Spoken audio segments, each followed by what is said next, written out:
So hello and welcome on study centre for all. देखिए, Israel is facing shortage of missile. ठीक, देखिए क्या होता है कि जब कोई देश बहुत लंबे समय से मतलब कई फ्रंट पर वॉर लड़ रहा होता है ना। अब इसराइल की इस समय सिचुएशन ये है, इसराइल लगभग 5 या 6 फ्रंट पर वॉर लड़ रहा है। जैसे कि मैंने अपनी लास्ट वीडियोस में कवर किया था, आप देखेंगे उसको कि इसराइल किन किन फ्रंट पर वॉर लड़ रहा है। मैं अपनी आने वाली वीडियो में उस वीडियो का लिंक कवर कर दूंगा आपके लिए, आप देखिएगा। देखिए, Israel facing shortage of missile.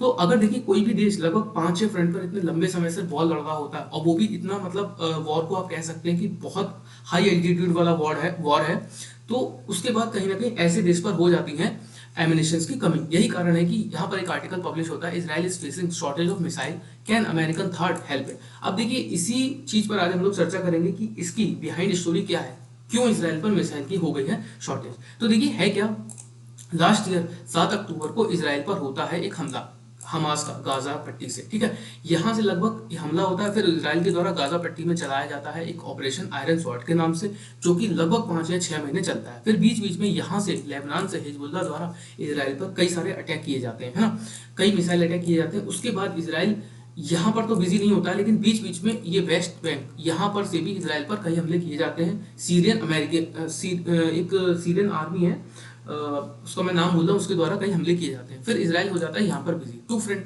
फिर हिजबुल्लाह द्वारा लेबनान से किए जाते हैं इसराइल पर हमले। ठीक है, फिर उसके बाद इसराइल हो जाता है यहाँ पर बिजी। देन क्या होता है कि यहाँ से फिर उसके बाद एक मलेशियन आर्मी इराक से, सीरिया से इसराइल पर होने लगते हैं हमले। फिर लगभग यमन, यहाँ पर अगर हम बात करें यमन की, ये देखिए यमन, यमन द्वारा हूती जो विद्रोही संगठन है या एक आतंकी संगठन है, उसके द्वारा भी इसराइल पर दागी जाती है मिसाइल्स। तो लगभग यहाँ पर अगर हम देखें तो 5 या 6 फ्रंट पर इसराइल ऑलरेडी बहुत लड़ रहा होता है। फिर आता है 2024, अप्रैल 2024 में इसराइल ईरान द्वारा इसराइल पर दागी जाती है मिसाइल, जिसका जवाब इसराइल नहीं देता है। देन 1 अक्टूबर 2024 को हाल फिलहाल में, जो कि मैंने वीडियोस में कवर भी किया, लगभग 200 प्लस बैलिस्टिक मिसाइल से इसराइल पर किया जाता है हमला। तो यही कारण है कि इसराइल के लिए एयर डिफेंस सिस्टम मजबूत होना बहुत ज्यादा जरूरी है। देखिए कभी भी आप सुनेंगे इसराइल पर जब भी हमला होता है ना, तो उसकी एयर मतलब उसके जो हमला है उसकी बाउंड्रीज से बहुत कम हमला आप सुनेंगे। बहुत कम ऐसा होता है कि इसराइल की बाउंड्रीज से हमला होता है, क्योंकि इसराइल ने अपना बाउंड्री का जो डिफेंस सिस्टम है वो इतना ज्यादा मजबूत कर रखा है कि बाउंड्रीज से तो इसराइल पर हमला होना बहुत ज्यादा मतलब मुश्किल है। हाँ, ये जरूर आप सुनेंगे कि हिजबुल्लाह द्वारा दागी गई मिसाइल, हमास द्वारा दागी गई मिसाइल, मलेशियन आर्मी द्वारा दागी गई मिसाइल, हूतीस द्वारा दागी गई मिसाइल, ईरान द्वारा दागी गई मिसाइल। इसराइल की जो एयर कह सकते हैं आपकी एयर बाउंड्री है वो बहुत ज्यादा खतरे में रहती है। यही कारण है कि इसराइल द्वारा एक अपना एयर डिफेंस सिस्टम आयरन डोम जिसका नाम है उसको डेवलप किया गया, वेरी फेमस है। ठीक है, आप सभी लोगों ने उसका नाम सुना होगा। अब देखिए हुआ क्या है कि इतने देश से कोई देश, इतने सारे कंट्रीज या इतने फ्रंट पर कोई एक अकेला कंट्री जब लड़ रहा होता है, तो ऑब्वियस सी बात है कि उसके पास हो जाएगी एमिनेशंस की कमी। यही कारण है कि अब इसराइल पर हो चुकी है एमिनेशंस की कमी। एक आर्टिकल छपता है जिसमें यह दावा किया जाता है कि Israel is facing serious shortage of interceptor missile. Interceptor missile मतलब कि जो हवा में इंटरसेप्ट करके मिसाइल को मार दे, उन्हें कहते हैं इंटरसेप्टर मिसाइल, जो कि एयर डिफेंस सिस्टम में यूज होती है, जैसे कि आयरन डोम में यूज होने वाली मिसाइल। ठीक है, हमारे पास इंडिया के पास अगर हम बात करें तो आकाश इस टाइप की एक मिसाइल है। ठीक है, उसके बाद अब ये आर्टिकल पब्लिश होता है। इस आर्टिकल पब्लिश होने के बाद एक जो अमेरिका की डैना स्ट्रॉल, ये मैं आपको इनके बारे में थोड़ा बता देता हूँ। ये अमेरिका की पूर्व अधिकारी हैं, जो कि अरब वर्ल्ड, मतलब अरब वर्ल्ड अगर मैं बात करूं, मध्य पूर्व में जो कंट्रीज हैं जैसे Qatar, Saudi Arabia, Syria, United Arab Israel, इन सभी में जो एक्टिविटीज होती हैं, अरब वर्ल्ड में जो एक्टिविटीज होती हैं, उनको ये करती हैं कवर और उन पर देती हैं अपने बयान। तो इनका हाल फिलहाल में एक बयान आता है, इनके द्वारा ये कहा जाता है कि इसराइल जो है, इसराइल की जो गोला बारूद की आपूर्ति है वो अमेरिका के लिए है इंपॉर्टेंट। अब देखिए इनका बयान जैसे ही आता है, मतलब अभी तक इसराइल का कोई ऐसा बयान नहीं आया था जिसमें उसके द्वारा ये दावा किया गया हो कि उसके पास गोला बारूद की कमी हो चुकी है। देखिए अगर कोई देश ऐसा कह देगा कि उसके पास गोला बारूद की कमी हो चुकी है, तो कहीं ना कहीं उसका जो दुश्मन देश है वो फायदा उठाएगा, है। तो उसके बाद इनका बयान आता है। फिर इनके बयान के अगेंस्ट तो नहीं कहूंगा, इनके बयान के पैरेलल एक बयान आता है जो इसराइल के सीईओ हैं, इसराइल एरोस्पेस इंडस्ट्री के सीईओ हैं बॉयज लेवी। इनका एक बयान आता है, इनके द्वारा अपने बयान में इस चीज को डायरेक्टली मतलब एक्सेप्ट नहीं किया जाता है कि इसराइल के पास गोला बारूद की कमी हो चुकी है या इंटरसेप्टर मिसाइल की कमी हो चुकी है, बट हाँ इनके द्वारा ये बयान दिया जाता है कि इसराइल जो है, इसराइल को अब अपनी गोला बारूद की और आपूर्ति को करने की आवश्यकता है। मतलब इसराइल को और गोला बारूद की आवश्यकता है। मीन्स कान चाहे यहाँ से पकड़ो वहां से पकड़ो, बात एक ही है।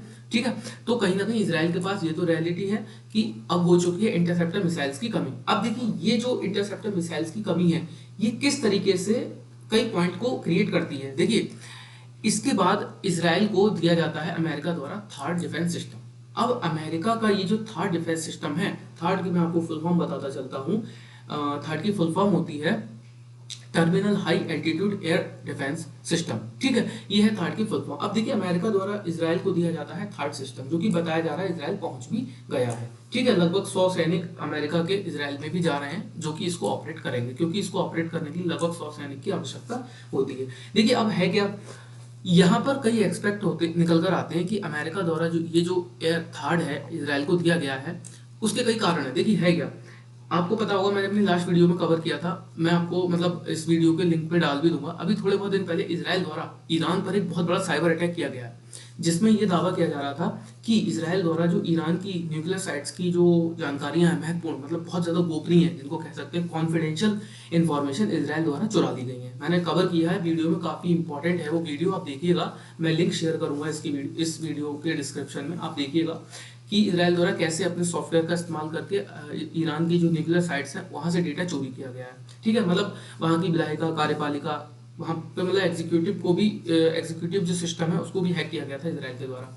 अब देखिए यहाँ पर है क्या, ये बताया जाता है इसराइल ने बहुत महत्वपूर्ण जानकारियां चुरा ली हैं। अब देखिए है क्या, जो इसी साल के अप्रैल में ईरान द्वारा इसराइल पर एक मिसाइल अटैक किया गया था ओपनली। ठीक है, बहुत बड़ा मिसाइल अटैक था, वो भी एक बड़ा मिसाइल अटैक था। देन उसके बाद ये आशंका लगाई जा रही थी कि इसराइल भी अब पलटवार करेगा, बट उस समय तक इसराइल कई फ्रंट पे वॉर लड़ रहा था, इस वजह से इसराइल ने कोई प्रतिक्रिया नहीं दी।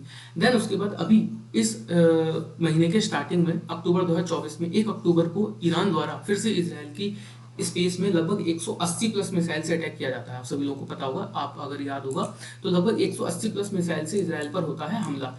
इसके बाद बहुत ज्यादा आशंका लगाई जा रही थी कि इसराइल एक ओपन अटैक करेगा ईरान के अगेंस्ट, मतलब ईरान के स्पेस में जाकर के वहां पर उसकी जो ऑयल रिफाइनरीज हैं या फिर उसकी न्यूक्लियर साइट्स हैं वहां पर हमला करेगा।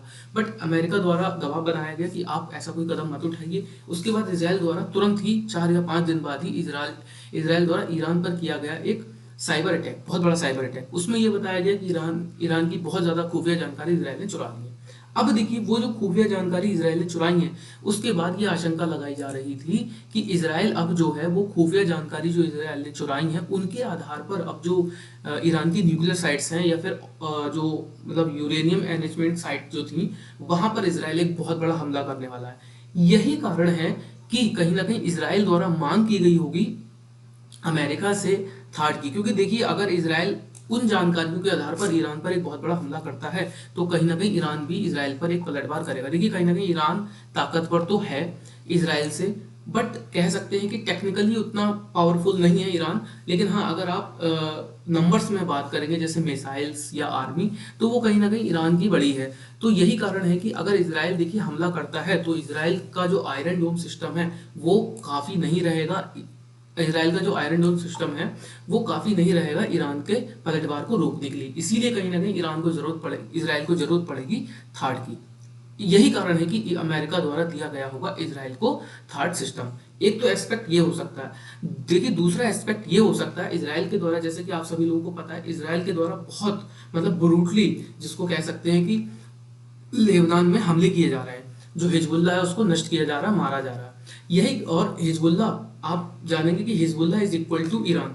अगर आप हिजबुल्लाह को मारेंगे तो इसका मतलब आप ईरान को चोट पहुंचा रहे हैं। यही कारण है कि ईरान जो है कहीं ना कहीं फिर से इसराइल पर कर सकता है हमला। यही कारण है अब इसराइल पर अगर ईरान फिर से हमला करता है तो आप मान के चलिए कहीं ना कहीं इसराइल के पास शॉर्टेज तो है।